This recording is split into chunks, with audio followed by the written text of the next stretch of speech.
चारों भाइयों का विवाह हुआ।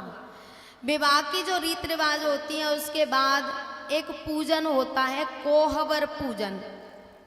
महाराज जी कोहबर पूजन के लिए चारों दुल्हाओं को जनकपुर की सखियां ले जा रही हैं। आज हमारी आवाज सेट नहीं है, जन कैसी हो रही है। तो कोहबर के लिए ले जा रही हैं और राम जी आगे चल रहे हैं और तीनों दूल्हा पीछे चल रहे हैं। एक सखी ने राम जी के लिए कहा, बोले देखो ये जो सांवला सा है ना कितना अहंकारी है।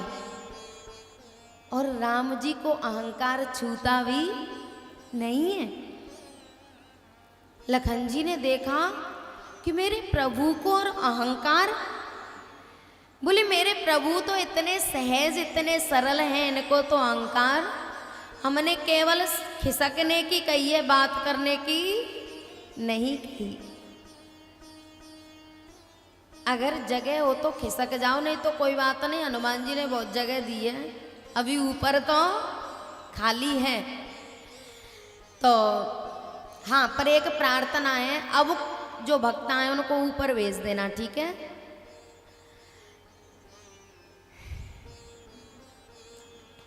ज्यादा ऊपर नहीं,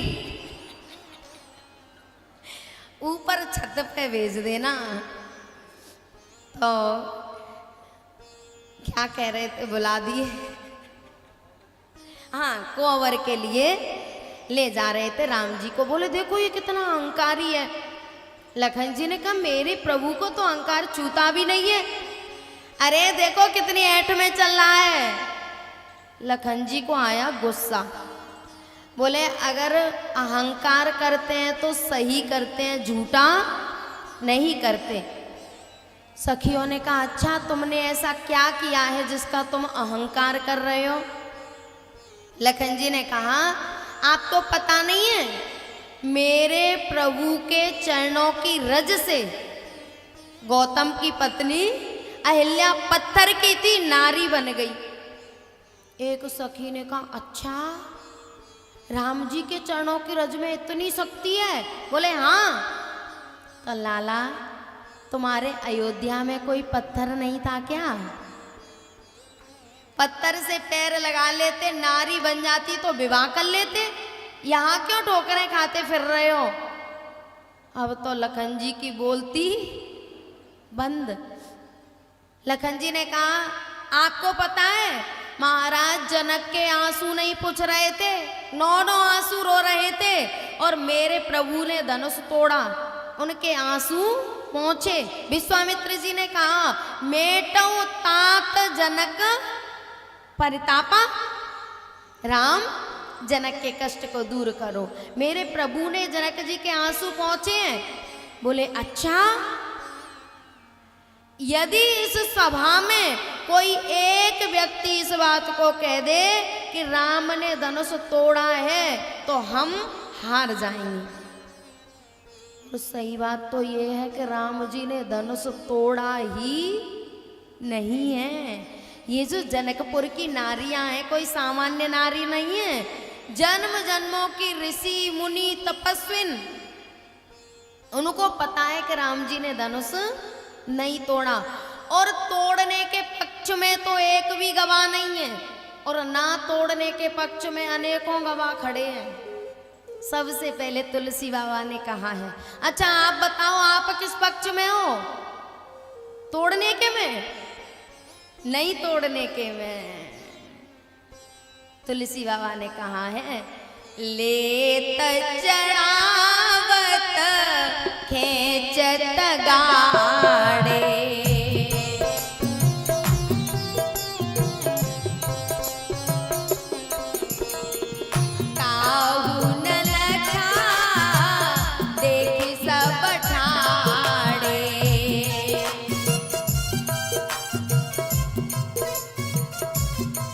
मैया तुलसी बाबा कह रहे हैं कि राम ने धनुष को उठाया, तत्यंचा डोरी चढ़ा रहे थे और धनुष टूट गया।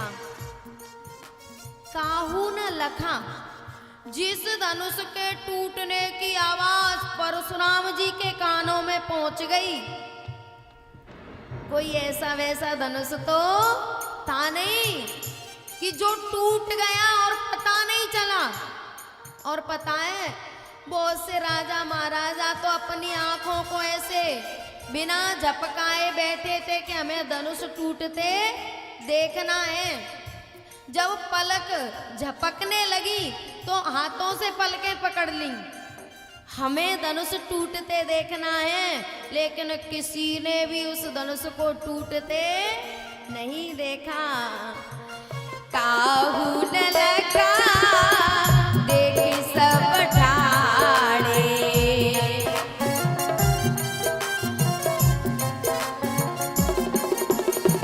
तुलसी बाबा मना कर रहे हैं, भैया मैंने धनुष को टूटते हुए नहीं देखा। और जो लखन सखियों से बहस कर रहे हैं ना, उन लखन जी ने भी परशुराम जी से कहा था, छुअत टूटे रघुपति हूँ न दोषु।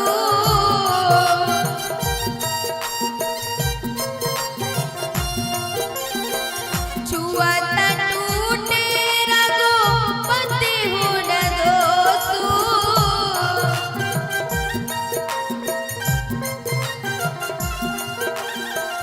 मुनि बिनु काज करिय कतरोसु।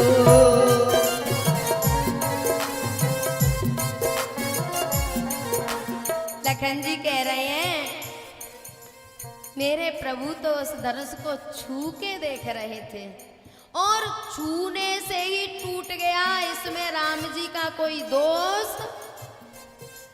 और कैसी आश्चर्य की बात है, भूप सहस दस एकई लगे उठावन टरैन।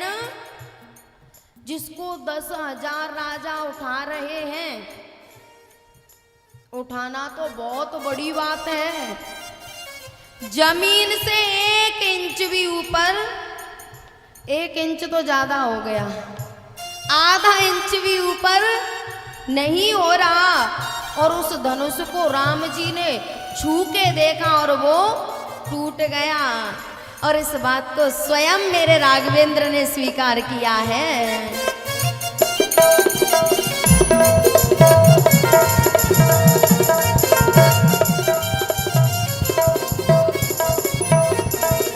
छुअत ही टूट बिना पुराना।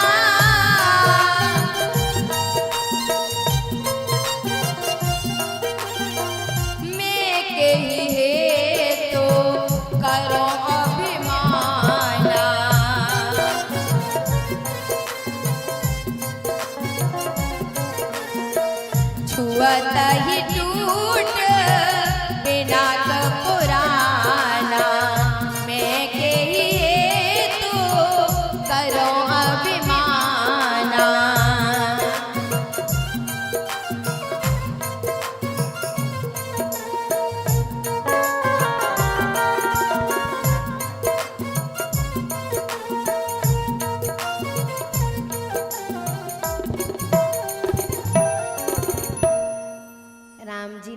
गुरुजी, मैं तो उसको छू के देख रहा था और वो इतना पुराना धनुष था कि छूने से ही टूट गया।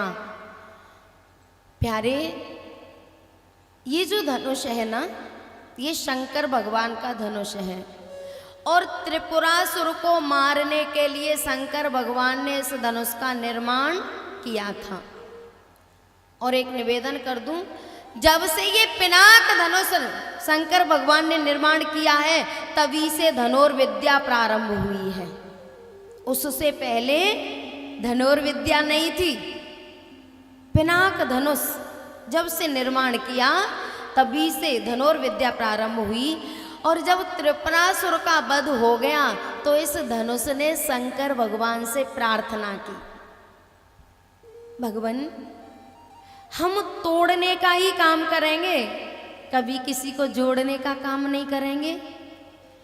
प्यारे, कोई कितना ही दुष्ट प्रवृत्ति का व्यक्ति हो, एक ना एक दिन उसको आत्मग्लानि होती है।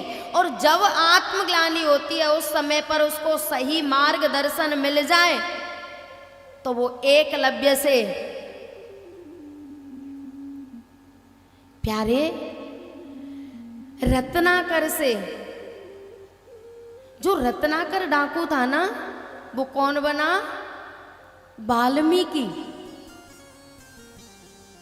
एकलव्य नहीं, रत्नाकर। रत्नाकर से वाल्मीकि बनने में ज्यादा देर नहीं लगती अगर सही मार्गदर्शन मिल जाए। और आत्मग्लानि हो रही है, मार्गदर्शन नहीं मिला और कोई मंत्रा जैसा मिल गया, कोई कुसंग मिल गया तो उसके पतन में भी ज्यादा देर नहीं लगेगी। कुमति सुमति सबके उर रही। ये धनुष ग्लानि से भर गया। बोले मैं हमेशा तोड़ने का काम करूंगा। शंकर भगवान ने कहा, बोले त्रेता में जब राम अवतार होगा ना तो राम जी का विवाह तेरे ऊपर डिपेंड रहेगा। और जब राम जी आए तो तू अपनी ऐठ में मत रहना, टूट जाना। बोले ठीक है। और ये तभी से इंतजार कर रहा था, कब आएगा मेरा सावरिया, कब आएगा मेरा सावरिया। जैसे ही राम जी आए, गुरु जी को प्रणाम किया और धनुष को उठाने के लिए हाथ बढ़ाए। धनुष को उठाया और धनुष अपने आप टूट गया। राम जी ने धनुष नहीं तोड़ा। सखियों ने डंके की चोट पे कह दिया कि एक व्यक्ति भी इस बात को कह दे कि हमने धनुष टूटते देखा है तो आप जीते हम हारी। राम जी ने देखा कि लखन की दाल गलने वाली नहीं है। राम जी ने इशारा किया, लखन तू बैठ जा, अब भरत जवाब देगा। बोले ठीक है। जैसे ही लखन जी बैठे तो नारियां कहती हैं, बस निकल गई ऐंठ, कोई जवाब नहीं है। एक बोली, जवाब तो तब देंगे जब अपने बाप से पैदा होंगे। बात ज्यादा आगे बढ़ गई। बोले जवाब तो तब देंगे जब बाप से पैदा होंगे। भरत जी ने हाथ जोड़ के कहा, आप बिल्कुल सही कह रही हो, हम बाप से पैदा नहीं हैं, लेकिन फिर भी सौभाग्यशाली हैं कि माँ के गर्भ में 9 महीने तो रहे हैं, माँ का दूध तो पिया है। लेकिन इस जनकपुर की नारियों का क्या करें, ना माँ की है ना पिता की। खेत में हल चलाओ और छोरियां निकाल लो। सखियां कह रही हैं, ना हीर से हुए ना पीर से हुए, ना हीर से हुए ना पीर से हुए, अवधपुरी में लाला,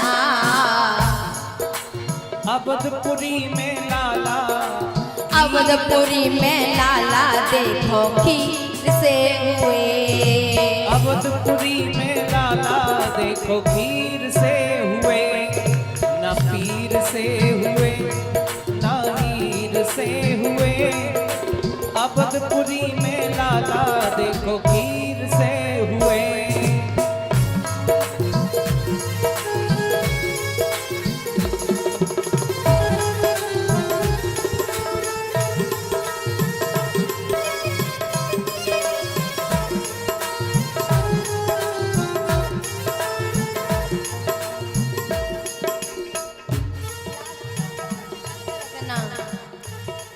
भरत जी ने कहा, बोले ये बात सही है कि हम तो खीर से पैदा हुए हैं, लेकिन माँ का दूध तो पिया है। लेकिन आप ना जोर से हुई ना शोर से हुई, ना जोर से हुई ना शोर से हुई, जनकपुरी में लाली, जनकपुरी में लाली, जनकपुरी में चोरी धरती फोड़ के हुई, जनकपुरी में छोरी धरती फोड़ के हुई।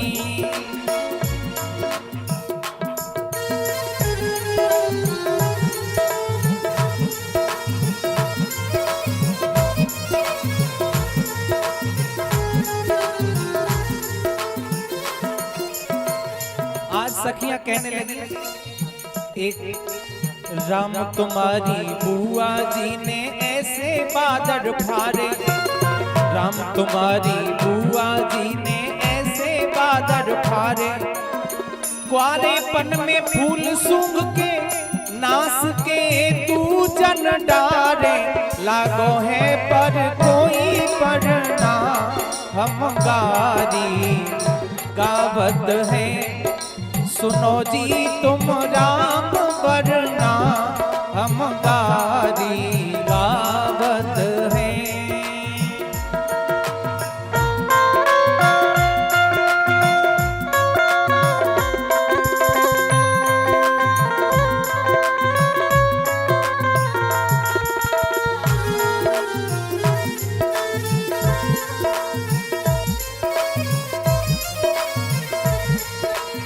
गारी मत जानो तुम जागू सही हमारो कहना, गारी मत जानो तुम जागू सही हमारो कहना, श्रृंगी ऋषि को दान में दे दई त्यारी संता बहना, भयो ऐसो प्यारो बरना हम गारी गावत है, सुनो जी तुम राम वरना हम गारी गावत है।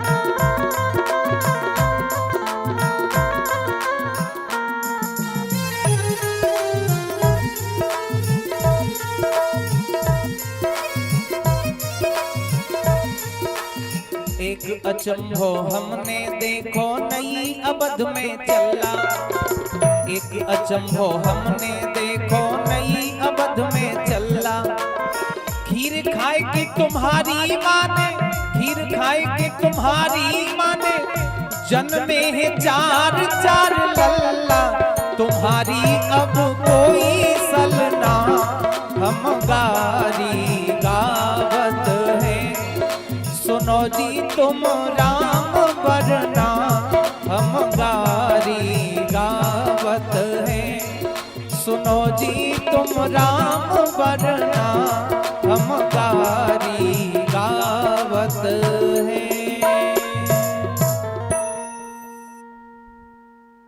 सखियां